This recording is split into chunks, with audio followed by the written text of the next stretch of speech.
그러므로 앞에 내용을 이해했다면 너희가 죄에 대하여 죽은 자요 이제 그리스도 예수 안에서 하나님 대해 산 자로 여길지어다.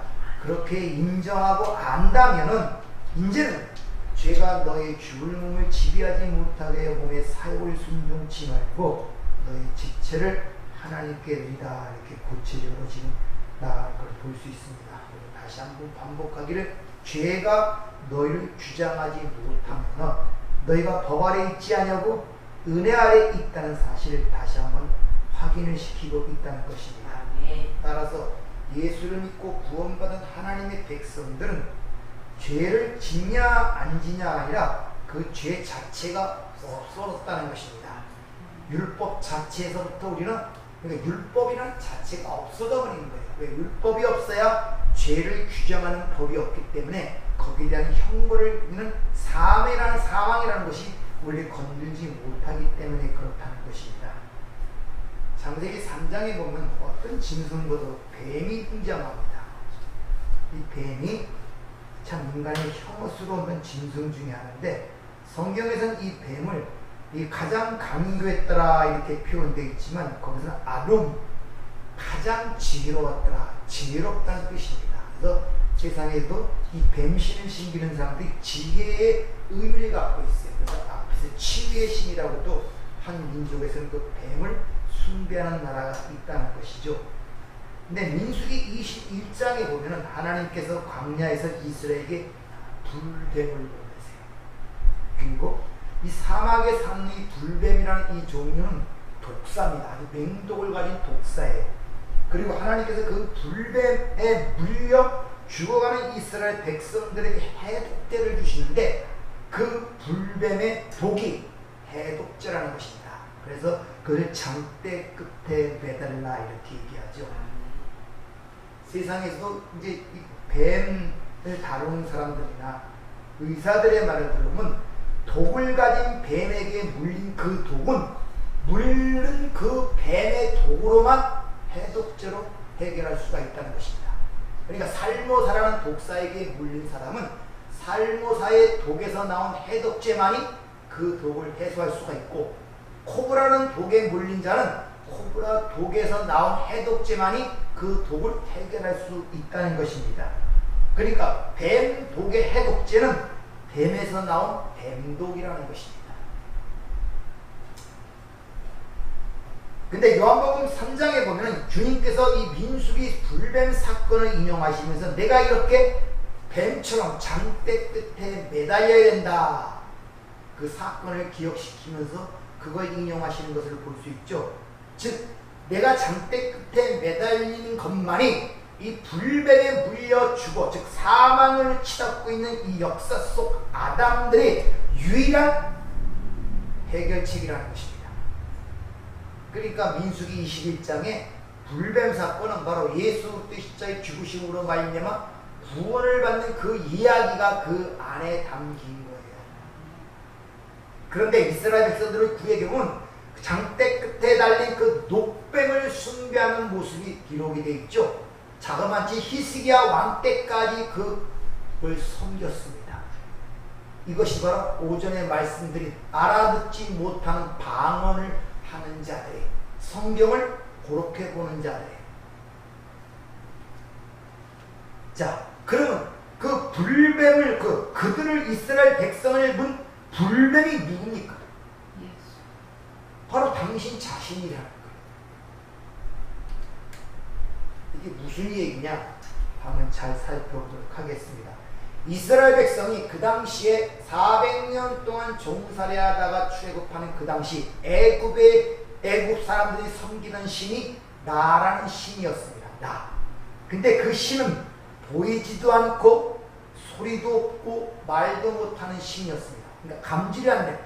그러니까 애굽 사람들이 땅에서는 그 신을 형상으로 만들어요. 아피스라는 소로 만들어 섬겼고 하늘에 있는 것으로 섬길 때는 태양신이라 해갖고 태양을 섬겼습니다. 그러니까 자신들이 신을 섬기는데 보지도 알지도 만지지도 소리도 말도 없는 신이니까 자기들의 형상을 만든 거예요. 땅에는 소, 아피스라는 소를 만들어 섬겼고 그걸 하늘에 있을 때는 태양을 그 신으로 섬겼다는 것입니다. 대부분의 나라와 민족들이 이렇게 자신들이 섬기는 신에 대한 신화들을 다 가지고 있다는 것을 여러분 아시죠? 마찬가지로 애굽에 신화가 있었다는 것입니다. 그 신화의 내용이 뭐냐면은, 자, 그 내용이 이러합니다. 그 애굽 사람이 섬기던 그 나라는 신이 있는데, 그 나라는 신이 땅으로 내려올 때 양의 머리를 갖고 내려옵니다. 근데 왜 내려왔느냐? 그때 이 땅에는 어둠과 흑암을 지배하는 거대한 뱀이라는 아포피스라는 신이 있었어요. 어둠의 신이고 흑암의 신입니다. 그러니까 그건 반드시 물러가야만이 평화가 오고 아침이 오고 태양이 뜬단 말이에요. 그래서 나라는 신이 이 양의 머리를 갖고 이 땅에 내려와서 땅에서 땅을 섬기고 그 신을 섬기던 다양한 신들을 모아서 그들에게 권세와 능력을 줘갖고 그들이 그 거대한 뱀을 무찌릅니다. 그러자 어둠이 지나고 아침이 오고 태양이 뜨는 거예요. 그런 신화를 갖고 있는 것이죠. 이게 애굽의 신화예요. 애굽 사람들이 그런 신화를 갖고 살았단 말입니다. 그런데 그 애굽에서 400년 동안 이스라엘 백성들이 종로로 모였다면서 뭘 들었겠습니까? 그 애굽의 신화를 맨날 듣고 산 거예요. 이스라엘 백성들이 애굽에 있을 때는 성경이 없었습니다.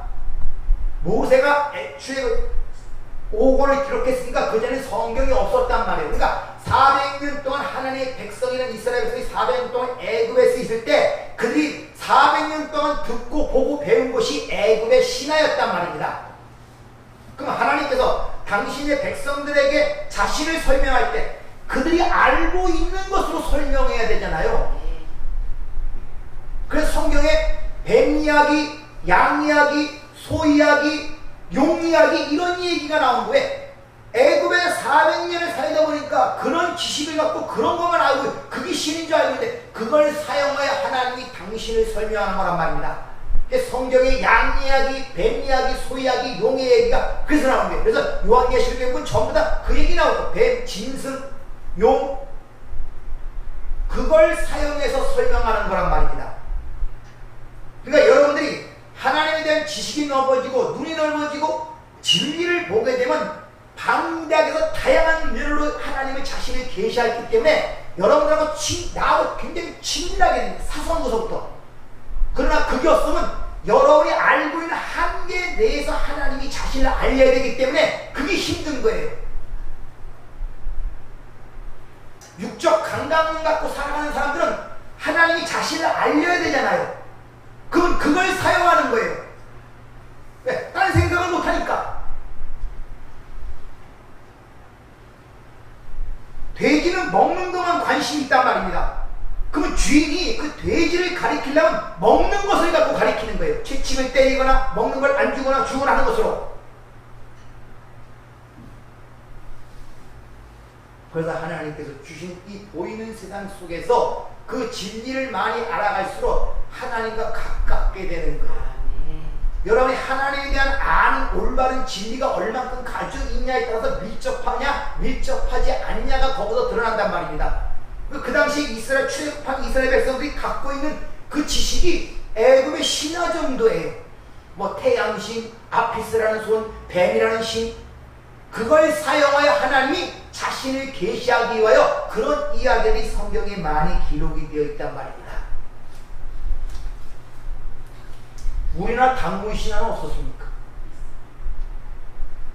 하늘의 신인 환인이 그 아들 환웅이 세상 인간을 이롭게 하고자 이 땅에 내려와서 짐승이 변하여 사람이 된 웅녀와 결혼하여 난 아가 당군 왕공 아닙니까?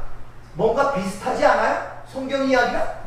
하나님의 아들이 이 땅에 오셔서 짐승 같은 우리를 사람으로 만들어 자신의 신부를 삼았잖아요.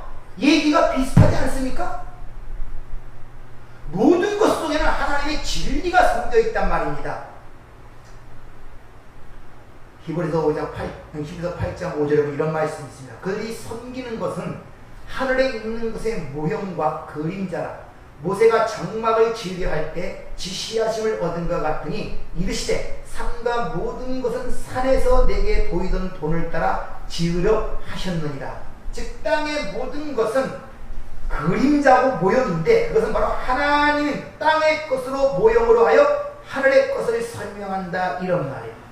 그러니까 이 세상의 모든 질서를 따라 그 하나님과 하늘의 것들을 설명하는 도구와 모형이란 말이에요. 지금 여러분이 세상이라고 생각하는 것들을 그 순서와 질서를 따라 하늘의 것들을 설명하는 그 모형을 헬라어로 코스모스라고 해요. 사람들이 코스모스. 근데 성경에서는 세상이라고 번역을 합니다. 근데 그건 조화 또 뭐냐면 그 질서 이런 의미를 갖고 있어요.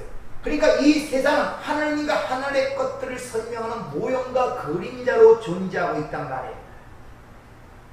그러니까 이것들은 그 실체, 자신들이 증거하는 실체가 드러나면 철거하고 사라지게 되어 있단 말이에요. 그러나 그게 사라지게 되어 있지만 그 안에는 진리를 담고 있는 거예요. 자, 아파트촌이 생기기 전에 반드시 모델하우스라는 걸 먼저 세웁니다. 근데 내가 들어가야 그거와 똑같은 모형으로 세워져요. 똑같은 구조와.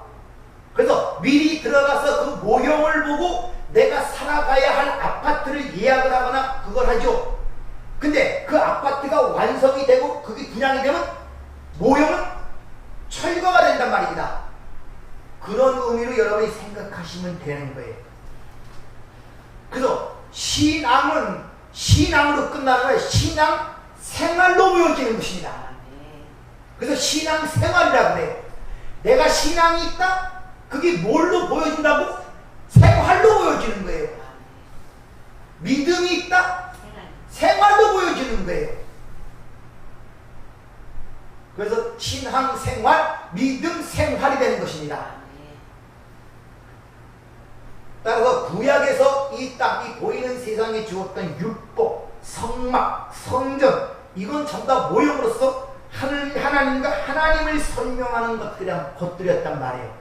그것을 옛것이라 해요. 구약에 있는 모든 옛것, 옛성전, 모형, 가짜, 비질리, 뱀의 말, 거짓말, 가짜 이 모든 것이 다 그걸 가리키고 있단 말입니다. 그래서 가짜는 진리를 나타내는 것이라고 했죠. 나쁜 것이 아니란 말입니다. 가짜를 통하여 진짜를 알아먹으면 그게 하나, 그게 하나가 되는 그런 것이라고 여러분에게 말씀을 드렸습니다. 그런데 그런 사라질 것이고 심판의 대상인 동시에 우리의 그것이 근거가 되기 때문에 우리는 그런 것을 읽거나 들을 때 마음속으로 아 저건 가짜야 악한 것이라고 쉽게 판정을 내리게 된단 말입니다. 요건 나쁜 것, 저건 좋은 것. 자, 그럼 여러분 조금 얘기한 것처럼 모델하우스가 나쁜 것, 들어갈 것이 좋은 것입니까? 아님에도 불구하고 우리는 그렇게 생각들을 하고 있다니까요. 그래서 이 선악구조라는 이 패러다임이 깨지지 않고는 성경을 올바로 볼 수가 없습니다.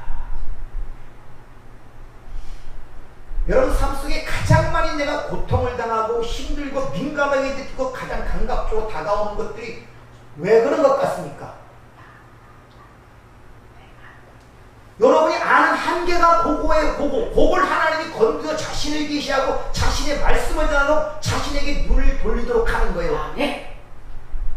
내가 가장 민감한 부분들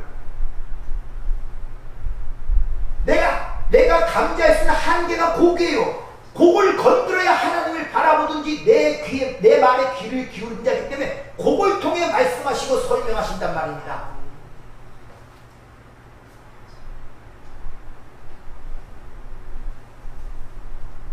이렇게 성경이 보는 이 구조가 우리의 선악이라는 패러다임이 깨어지 않고 전부 다 알아보지 못하는 방언이 되어버리는 것입니다.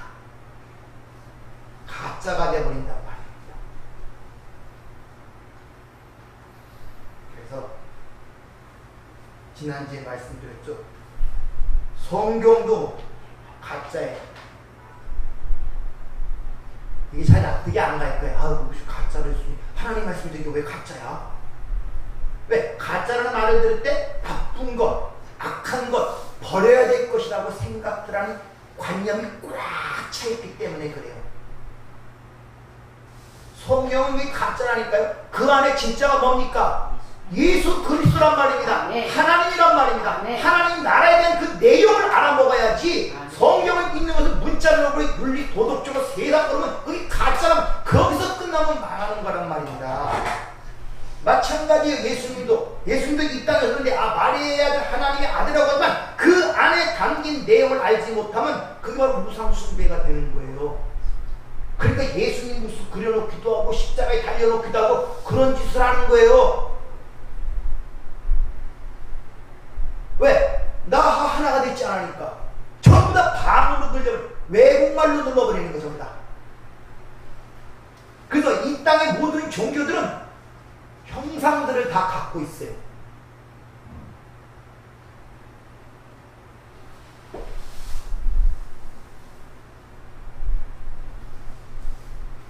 그런데 우리 주님 자신도 자신이 깨어져야 할 옛성전이라고 친히 말씀하시죠. 그리고 율법이라고도 말씀하십니다. 그러면서 이런 말씀을 하시죠. 내 한 말이 구원이 되기도 하고 심판이 되기도 한다, 이렇게 얘기를 합니다.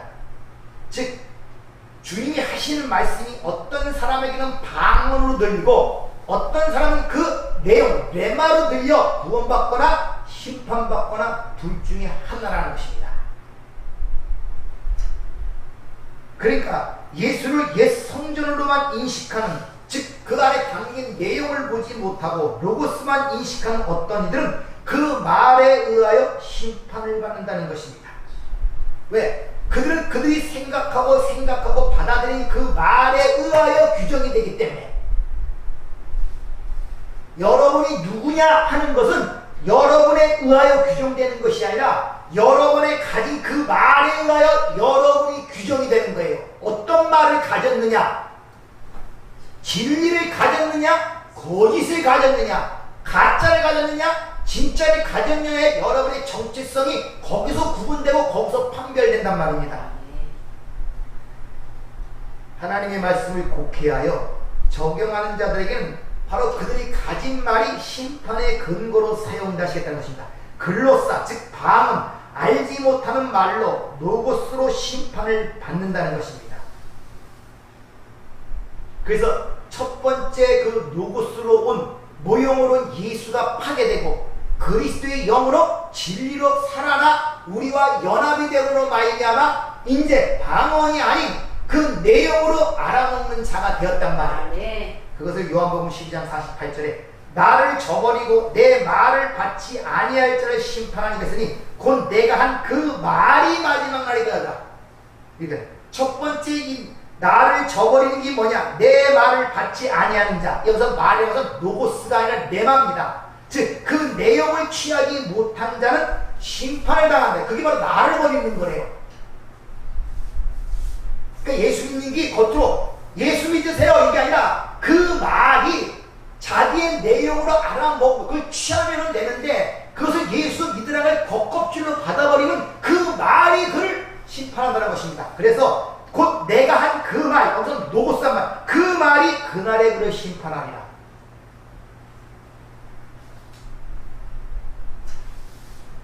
말을 하는데 구원받은 자의 말이 다르고 심판받은 자의 말을 다르게 하는 것이 아니라 같은 말을 하는데 어떤 사람에게는 보긴 보아도 보지 못하고 듣긴 들어 듣지 못하는 상태가 되어버리고 어떤 사람은 그걸 알아먹게 된단 말이에요. 네. 그래서 알아먹지 못한 사람은 그 말에 자기가 들었다는 그 말에 의하여 심판을 받게 된다 이런 말이란 말입니다. 역사 속의 예수는 로고스라는 그릇 안에 그 육신을 입으신 예수 안에 진리를 설명하는 레마를 담고 오신 분이 예수입니다. 예수는 하나님의 아들이라고 그러죠. 아들이라는 성경적 개념은 우리가 생각하는 혈육에 의하여 낳아지는 그런 아들의 개념이 아니라 아버지를 대변하고 아버지를 담고 있는 그를 아들이라고 그러는 거예요. 그래서 주님이 나를 본 자는 아버지를 보았고 아버지께서 내 안에 그 일을 하시고 아버지와 나는 하나라 그러죠. 하나님의 아들이라는 것은 우리가 육신적, 혈육적으로 생각하듯이 내가 낳기 때문에 그 아들이 된 것이 아니라 그 아들은 아버지의 모든 걸 대변하고 있기 때문에 아들이라 그러는 거예요.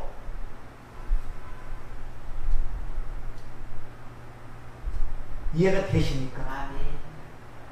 하나님께서 이렇게 뭘 이렇게 유출하듯이 애를 낳듯이 툭 나가고 아들이 된 것이 아니라 완벽하게 그 아버지를 대변하고 아버지를 보이고 하나라 갈 정도로, 그렇기 때문에 그분이 아들이라는 것입니다. 그걸 보지 못하면은 죽는 거란 말이에요. 로고스에 의하여, 법에 의하여.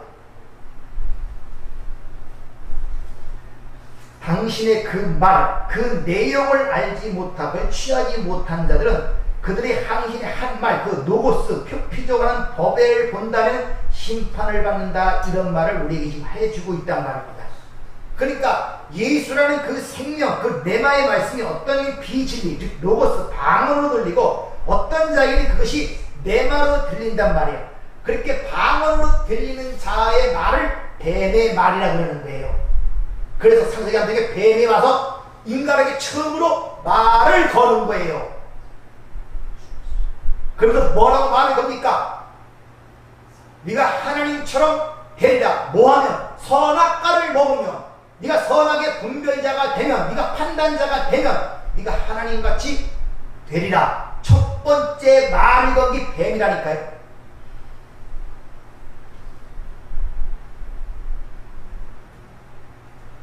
그래서 기독교는 너희는 나를 누구라 하느냐? 나는 질문의 대답이란 토대 위에 세워진 게 기독교. 너희는 나를 누구라 하느냐? 너희는 나를 누구라 하느냐?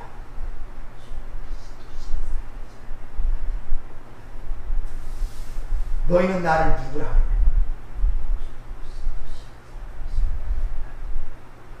그렇다면 이 역사 속에서 예수 안에 진리를 읽어내지 못하고 표피적 예수, 2000년의 나를 위해 준 십자가의 예수, 그것만을 추억하는 자들은 지금 무엇을 섬기고 있는 것입니까? 바로 구약의 유월절, 그 고기, 그 피를 추억하고 있는 자들이란 말입니다. 옛 성전, 뱀, 율법, 비진리를 섬기고 있다가 요새 댕기다 보면 유월절을 하십니까? 이렇게 전도하는 사람들 있죠. 이 사람들이 비진리를 섬기는 자들의 전부 다. 그래서 이스라엘 백성들이 광야에서 애굽으로 돌아가자, 고기가 없어 죽겠다니까 유월절 고기를 해야 돼. 아니 유월절로 해서 나왔으면 그 상관이 없는데 자꾸 유월절로 돌아가 그 고기를 달라고 하니 뭐랍니까? 고기를 주고 고기가 이 사이도 씹히기 전에 진노를 해서 다 죽이시잖아요, 그들을. 아니 거기서 나왔으면 그건 상관이 없잖아요. 근데 그걸 계속 추억을 한다니까. 돌아가자고.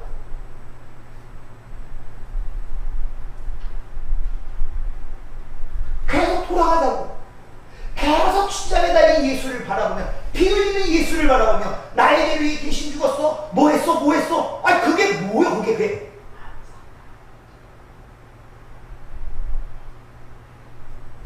그게 우상숭배란 말이에요, 여러분들.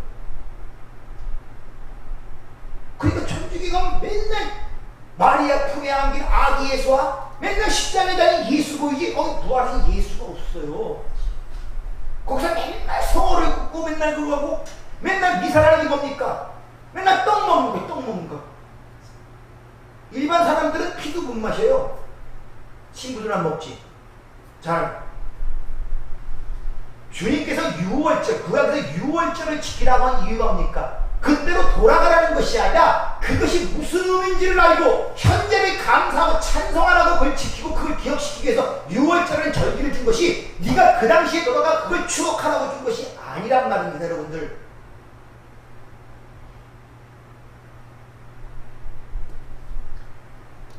그래서 민수기 11장에 보면 출애굽한 이후에 여전히 유월절 고기를 추억하는 이스라엘에게 고기를 주고 뭐라고 얘기하냐? 고기가 아직 이 사이도 씹히기 전에 여호와께서 백성에 대하여 진노하사 심히 큰 재앙으로 치셨도다. 이것을 요한복음 6장에서 너희가 나를 찾는 까닭은 표적을 본 까닭에 내 영을 이해하고 그 진리를 알아먹어서 나를 찾아오자 먹고 배부른 까닭이다. 방언을 해라. 못 알아먹고 육신적 필요를 위하여 나를 찾고 있다는 식을 그렇게 말씀하고 있단 말입니다. 자, 그것을 잘 설명하는 게 요한복음 3장 12절 18절의 말씀입니다. 한번 잘 들어보세요. 내가 땅의 일을 말하여도 너희가 믿지 아니하거든 하물며 하늘의 일을 말하면 어떻게 믿겠느냐. 하늘에서 내려온 자 곧 인자 외에는 하늘에 올라간 자가 없느니라. 모세가 광야에서 뱀을 든 것 같이 인자도 들려야 하리니 이는 그를 믿는 자마다 영생을 얻게 하려 하심이니라. 하나님이 세상을 이처럼 사랑하사 독생자를 주셨으니 이는 그를 믿는 자마다 멸망하지 않고 영생을 얻게 하려 하심이라. 하나님이 그 아들을 세상에 보내신 것은 세상을 심판하려 하심이 아니요 그로 말미암아 세상이 구원을 받게 하려 하심이라. 그를 믿는 자는 심판을 받지 아니하는 것이요 믿지 아니하는 자는 하나님의 독생자의 이름을 믿지 아니하므로 벌써 심판을 받은 것이니라. 인간은 땅에 보이는 것도 설명해도 그것도 믿지 않는다는 것입니다. 주님이 공생애 동안에 얼마나 기적과 이적을 행하셨어요. 근데 바리새인들이 끊임없이 표적을 보여달라고 그러죠. 안 믿는 거예요. 안 믿는 거. 눈에 보이는 것들을 통하여 설명해도 믿지 못하는데 하물며 보이지 않는 하늘의 것들을 말한다고 너희가 믿겠느냐? 주님이 이렇게 말씀하시는 거예요. 여러분이 지금 삶이 어떻게 생각하는지 모르지만 성경적 관점에서 보면은 기적으로 살아가고 있는 거예요. 네. 왜? 인간은 거기에 기여하는 것이 하나도 없기 때문에 네. 생명 자체가 하나님이 주신 것이고 태어난 자체가 하나님이 주신 것이 내가 원해서 그때 태어난 것이 아는 사람도 없단 말입니다. 네. 그 모든 게 하나님이 주신 호흡을 통하여 주어진 기간 동안에 살아가는 건데 그걸 인지를 못하잖아요. 거기에 대한 것이 감동이 되질 않지 않습니까? 그렇게 얘기해도 그걸 믿질 않는데 이들이 지금 그렇게 삶을 살아가면서 인생을 살아가면서 경험하면서도 보고 얘기해도 믿지 않는데 어찌 보이지 않는 하나님의 것을 말하는 게 너희가 믿겠느냐 이렇게 지금 이야기를 하고 있단 말입니다.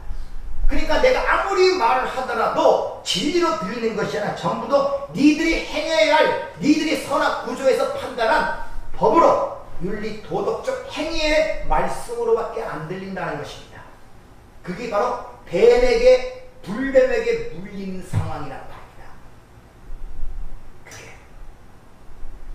바로 창세기 장중에 모든 인류가 그 뱀의 독에 물렸단 말입니다. 사망으로 치닫는 거예요. 하나님이 끊임없이 그 뱀이 녹뱀이 되어 장대에 달리신 후에 하나님이 그걸 바라보면 살아 하고 얘기하는데 못 알아먹는 거예요. 전부 다 뱀 독에 물렸는지도 모르고 죽어가면서도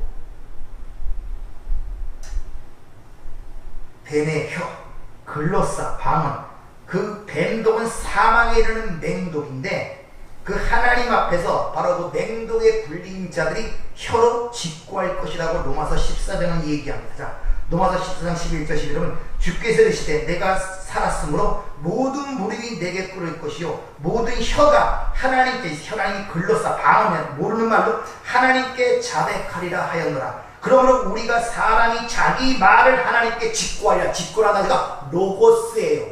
이 직고라는 방언으로 얘기한다는 거예요. 자, 우리가 하나님의 심판대 앞에 쓰죠? 우리도 하나님 앞에 심판대 앞에 씁니까?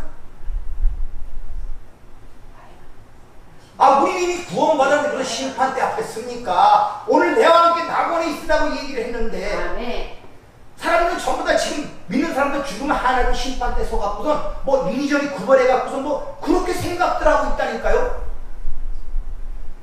죽어서 심판대 쓰는 것은 구원받은 자들이 아니라 안 믿는 자들, 불신자들이 그 앞에 서서 니들이 아는 말, 그 거짓말, 가짜, 방언, 로고스로 하나님께 고했는데 그것이 심판의 근거가 된단 말이에요. 전부 다. 요한계시록에 보면은 첫째 부활에 참여한 자는 둘째 사망의 해를 받지 아니한다고 그러죠. 이 둘째 사망이 심판은 지금 일어나고 추수 때가 지금이란 말입니다. 그럼 그때 하나님 왔을 때 그때 집행의 기간이 집행 시기 집행. 8개월은 이미 나 버렸고 이제 감옥에 들어가냐 사형장으로 가냐 안 가냐가 거기서 갈라지고 있단 말입니다, 여러분들. 그때 직고를 하는데 자기 혀가 각각 자 개인적으로 자기 혀가 직고했는데 그게 전부 다 방언, 알아듣지 못하는 말, 가짜말, 거짓말, 하나님의 진리간에 엉뚱한 것을 얘기하더라, 이런 말이에요.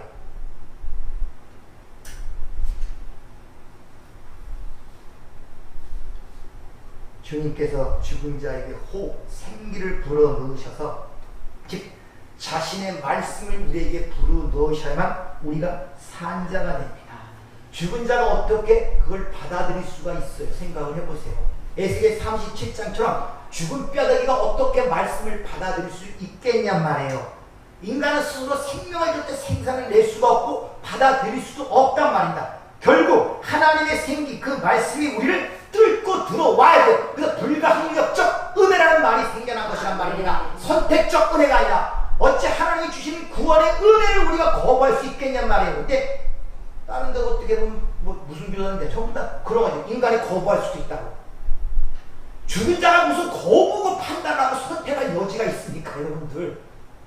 성경은 죽었다고 얘기를 하는데 이게 얼마나 답답한 소리를 합니까? 그러면서 인간이 선택할 수 있는 것처럼 선택적 은혜니 이런 이야기들이 나오는 거예요. 근데 자신이 죽었다는 사실을 인정하지 않는 것입니다.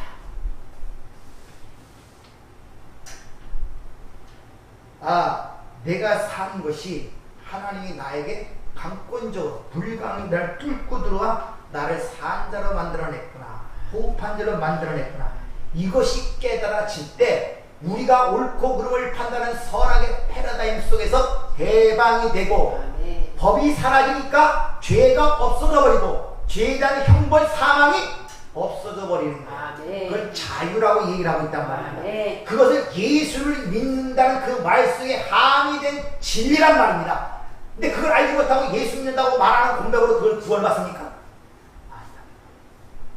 그래서 수많은 사람들이 방언으로 교회에 와요. 처음에는 그럴 수밖에 없어요. 예수를 믿으라 그런 말 듣고 오잖아요. 뭐하라?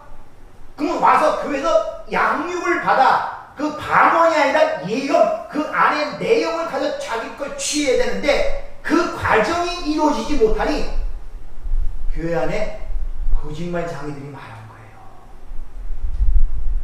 생명이 없는 자리 많단 말입니다. 그러니까 생명이 없는 자리 말하면 이게 검은 고음인 소리인지 피리 소리인지 분별이 안 된다고 그러잖아요.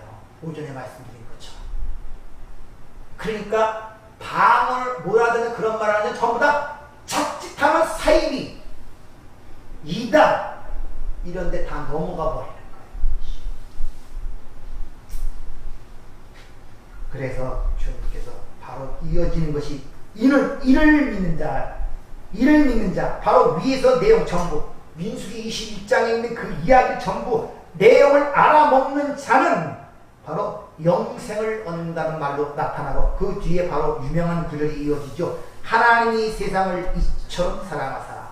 여기서 세상이라는 단어를 앞에서 내가 설명됨을 이해하면 이게 무슨 뜻인지 이해가 될 것입니다. 즉 보이는 것을 통하여 질서와 순서와 그런 걸 통하여 하나님 나라를 설명하는 것을 이해하고 그걸 보았다면은 그것이 하나님과 하나님의 사랑으로 하나가 되어 연합이 되었단 말입니다. 그것이 어떻게 독생자를 홀로 살아계신 그 하나님을 주심으로 우리에게 그것이 이 땅에서 믿는 자들에게 보지 못하는 것, 바라는 것들의 증거로 되는 믿음으로 우리에게 주어짐으로 말미암아 그것이 바로 영생이다. 이런 말이란 말이에요. 그래서 요한일서 4장에서도 그 내용을 하나님의 사랑이 나타났다 이렇게 표현하죠. 요한일서 4장 9절 하나님의 사랑이 우리에게 이렇게 나타난 바 되었으니 하나님이 자기 독생자를 세상에 보내심은 그로 말미암아 우리를 살리려 하시니. 이렇게 방언만을 말하는 우리들의 귀와 혀를 열어서 즉 에바다 귀와 혀를 열어 여러분이 진리, 살리는 말을 전하는 자로 만들어낸 거예요. 그래서 하나님에 대하여 산 자라고 얘기하면서 그들이 땅에서 풀면 하늘에도 풀릴 것이고 그들이 땅에서 매면 하늘은 매인다는 그런 말씀을 주시고 그것이 우리 교회에게 주어진 권세라고 성경은 우리에게 일러주고 있다는 것입니다.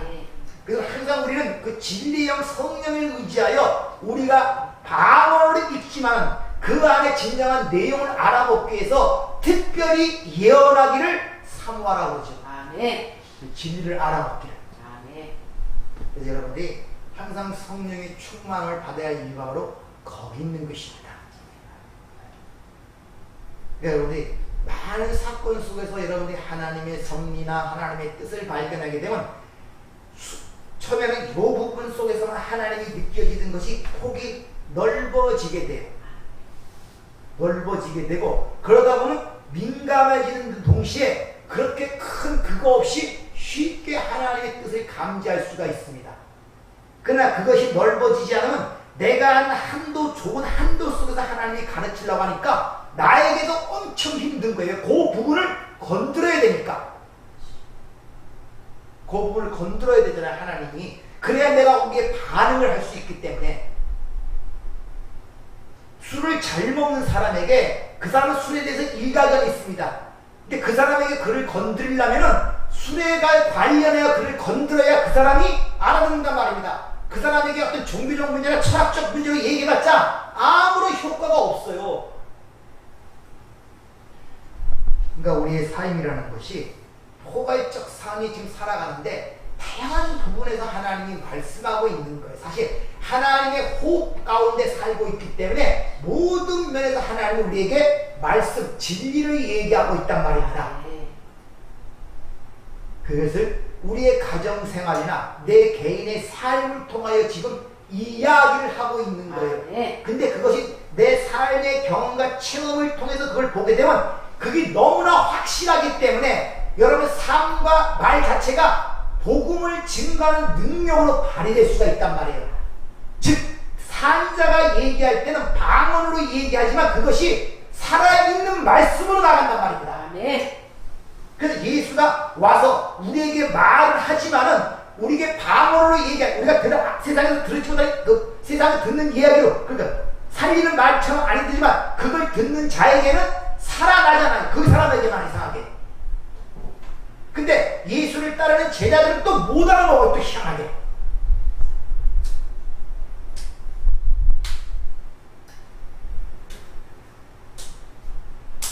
세상을 보는 관점을 여러분이 바꾸셔야 돼요. 여러분 여기 삶이라는 것은 교육의 현장, 교육의 현장. 군대 가면 훈련장이 있거든요. 훈련이라는 것은 앞으로 군대 생활을 해야 할 그리고 중요한 일이 나타났을 때 그걸 미리 준비시키고 훈련시켜서 그걸 준비하게 만드는 과정이란 말입니다. 여기서 알아야지 그 나라가 여기서 이루어지는 거예요. 여기서 하나님 나라는 것을 요만큼도 모르는 사람이 어느 날 죽어서 갑자기 하나님 나라에 들어갔다고 거기 인식될 것 같습니까? 아니죠. 그 진리가 있는 자, 사는 말을 가진 자는 그가 있는 곳이 하나님의 나라예요. 영역이 따로 있어서 내가 지옥 가고 하나님 나라 가는 것이 아니라 그 진리를 갖고 있는 자가 가는 그 어디나 하늘나라라니까요. 그러니까 우리가 세상에서 지옥이라는 곳을 가도 우리가 가면 그곳이 하나님 나라가 되는 것입니다. 그 선교사들의 힘이 능력이 있는 이유가 거기 있는 것입니다.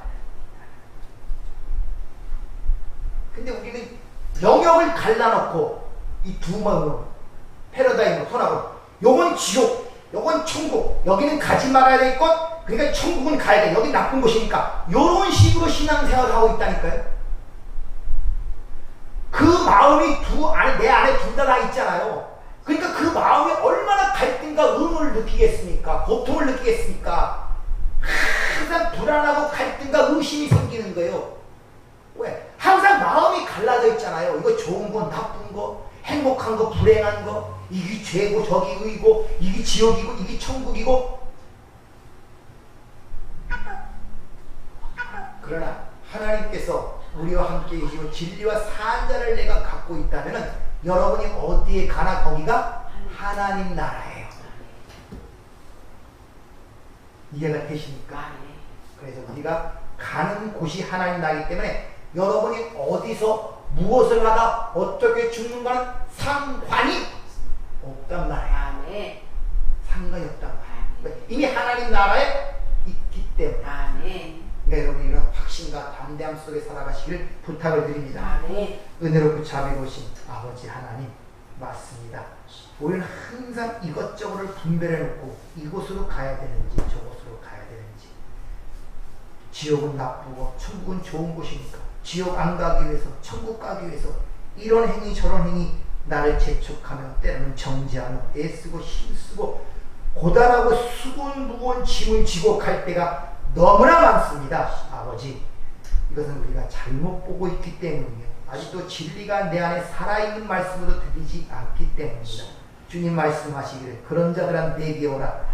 내 멍에를 메고 나와 함께 이 길을 걷는다면 너희가 마음에 쉼을 얻는다고 말씀하신 주님, 우리가 주님과 가는 이 방향을 통해서 진정한 자유를 맛볼 때만이 주님과 가는 그곳마다 하나님 나라가 이루어지는 역사를 우리가 볼 수 있고 우리의 삶을 통해서 증거될 수가 있습니다. 또 한 주간이 시작됩니다. 주님 붙잡아 주시고 하나님의 역사를 보는 복된 한 주간이 될 수 있도록 저희를 축복하여 주시옵소서. 예수님 이름으로 기도하옵나이다. 아멘.